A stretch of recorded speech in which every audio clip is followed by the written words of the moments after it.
La Tanzanie, pour moi, c'est surtout le pays des hommes et des femmes qui se respectent, qui se parlent.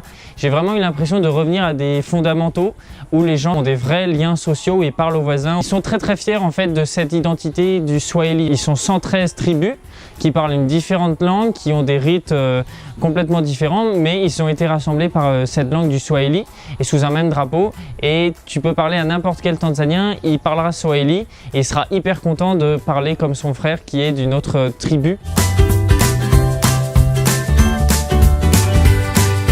Ce qui m'a marqué, du coup pas en tant que moi musulman, mais dans les convictions en général, c'est que j'ai été plusieurs fois à l'église avec Éloi pour l'accompagner pendant ses messes et c'est un truc de fou.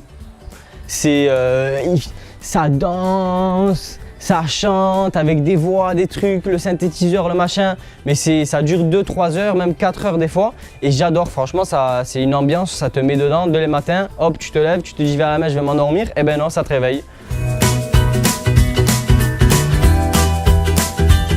Moi, mon moment marquant, c'est quand on est parti en fait, de Tanzanie, qu'on a pris l'avion depuis l'aéroport du Kilimandjaro. Il était très tôt le matin, on l'a pris, il faisait nuit et le soleil s'est levé pendant qu'on était dans l'avion et sur le Kilimandjaro. Donc en fait, on a survolé, on n'a pas survolé, on était à côté parce que c'est tellement haut qu'on était à peu près à la même hauteur.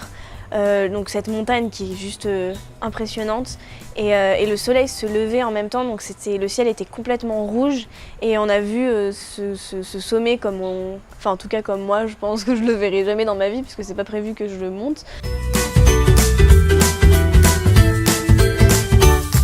Moi, mes personnes marquantes, c'était les jeunes qu'on a rencontrés lors de la Tanzanian Youth Alliance. Donc on est allé voir des jeunes qui font partie d'une orga qui fait plein de choses pour la jeunesse et qui essaye aussi de donner des outils à la jeunesse tanzanienne pour qu'elle puisse évoluer, pour qu'elle puisse se développer et pour qu'elle puisse être maître de son destin, de l'avenir du pays, etc. Et moi, ça m'a beaucoup touchée parce que c'est complètement différent de ce qu'on a l'habitude d'entendre dans les médias occidentaux traditionnels sur la perception des Africains, la perception de la jeunesse africaine.